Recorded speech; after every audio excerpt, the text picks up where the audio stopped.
Май Борисович, а что сказала матушка, когда стояла за спиной? Да она, в общем-то, ничего не сказала. Я писал ирисы у нее в огородике. Красивые, но я писал, как пишу, разухабисто. И я, предчувствуя просто ее реакцию, почувствовал дыхание, вот оно, и увидел ее лицо.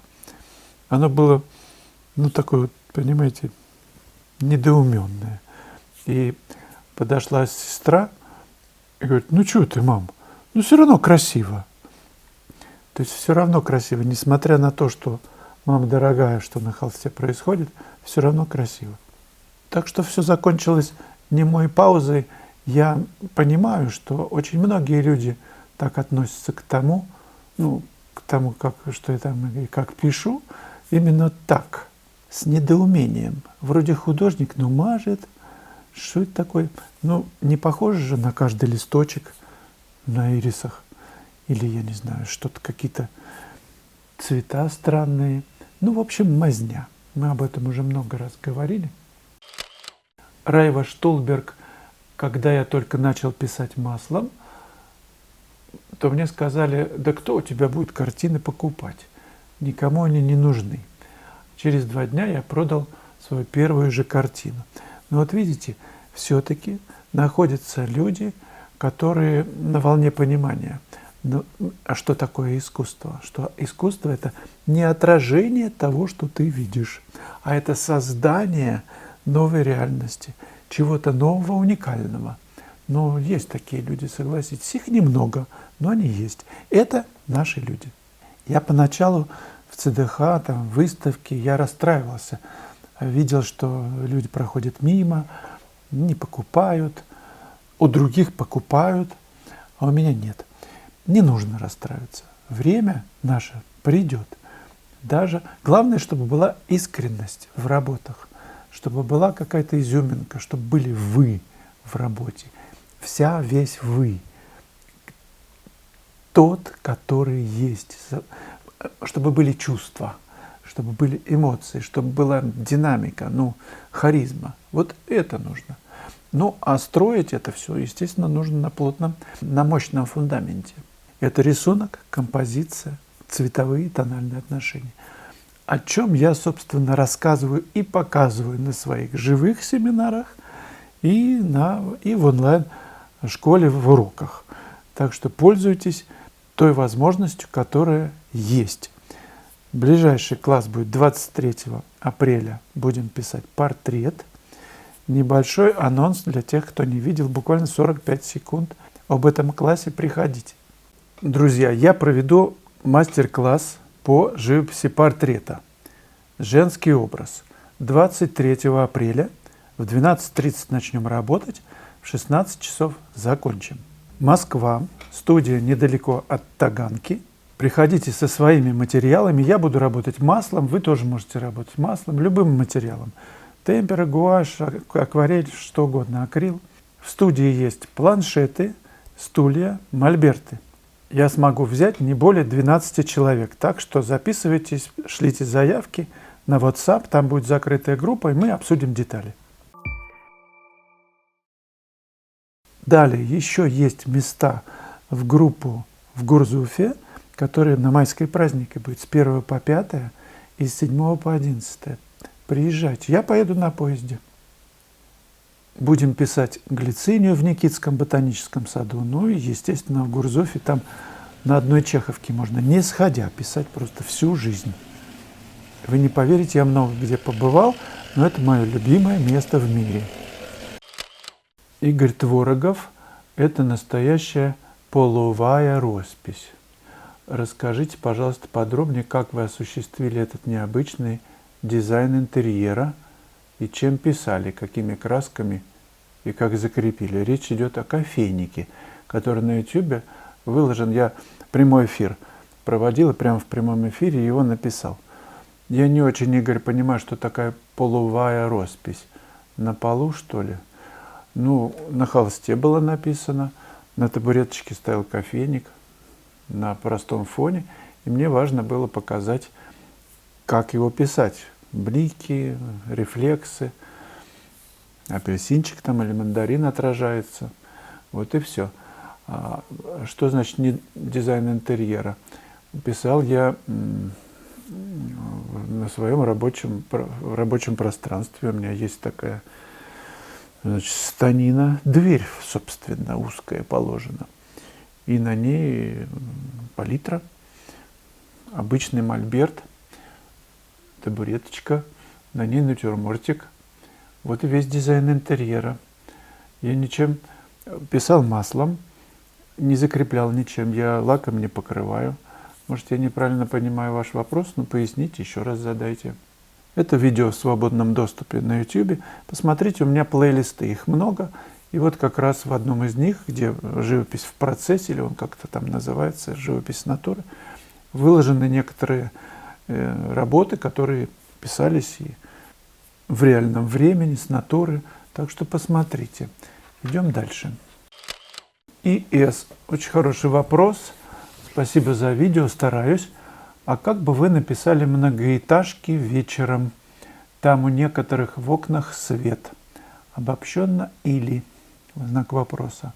Наверное, или. Или это значит, я не пишу отдельно многоэтажки. Я пишу ситуацию. В этой ситуации есть небо, то есть большие пятна. Я всегда смотрю, выискиваю интересную мне композицию с точки зрения работы больших масс.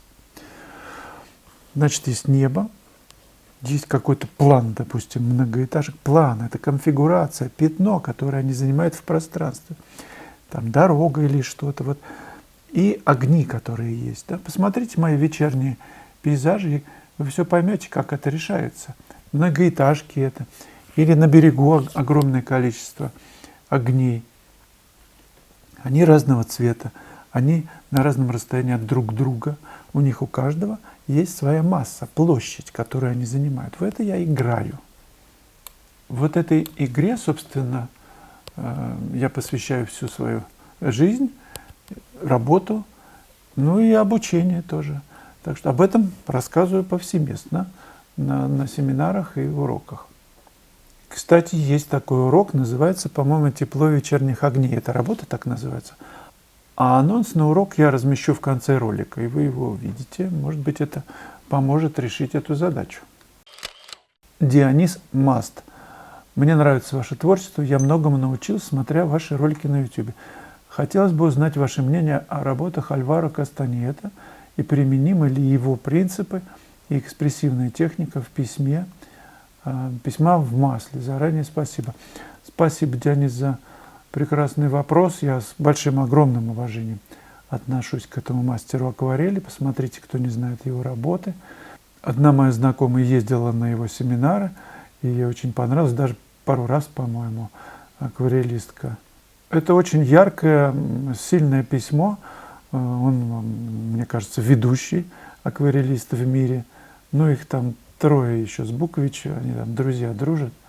Еще есть, я не буду всех перечислять, я очень многих люблю. И в Инстаграме я выкладываю работы понравившихся мне мастеров. Среди них есть и Альваро, я его в шутку называю доктор Альварес. Заходите на мою страничку, ее название вот вы сейчас видите на экране в Инстаграм. Что касается, можно ли применять в масле, ну, конечно, можно. Главное же мышление. И Альваро очень обобщает, заметьте, он мыслит целостно, большими массами. Он ярко работает с композицией. Есть свет, тень, и как это все связано. В этих связях вся сила. Абсолютно без разницы, каким материалом это делается. Главное найти эти ходы, найти связи между большими массами. Вот и все. Напомню, что в школе, в онлайн движется скидка. Она движется через 5 дней к завершению. 25% на 3 базовых урока, фундаментальных. Не пропускайте эту возможность.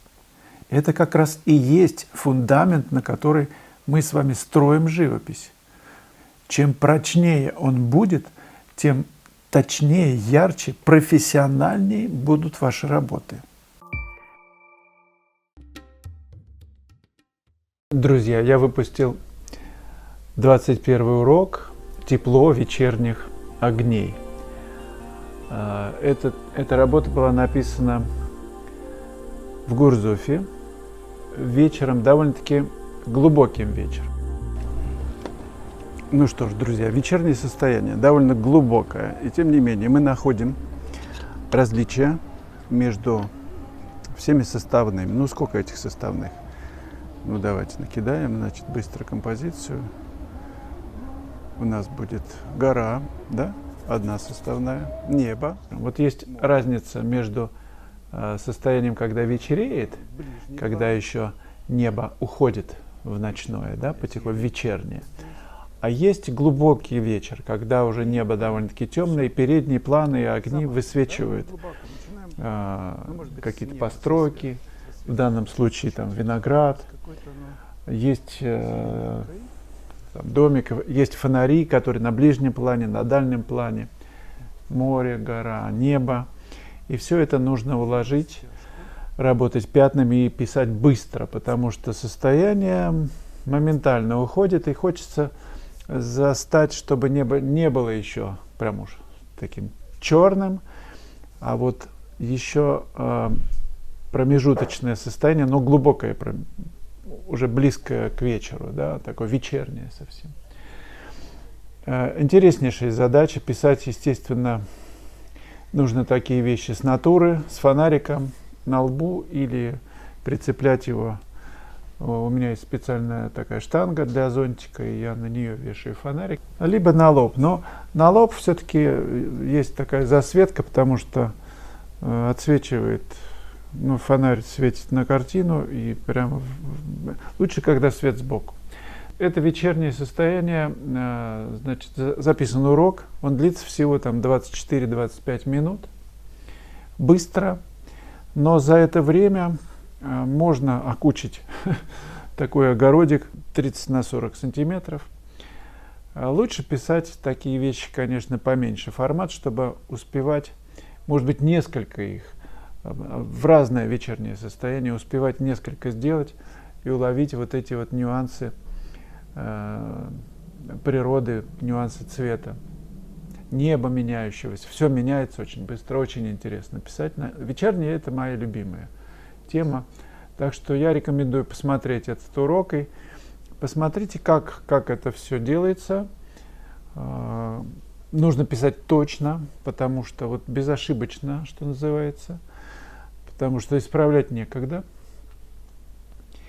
И все нужно разбить на некие составные. Я показываю и рассказываю в уроке, как это все происходит. Ну и жду от вас подобные мотивы на эту тему. Так что присылайте на видеоразбор, и будем двигаться дальше. Я еще обязательно сделаю урок на вечернее состояние, вот начало вечернего состояния, очень тонкое, нежное, да? Это будет тоже интересно.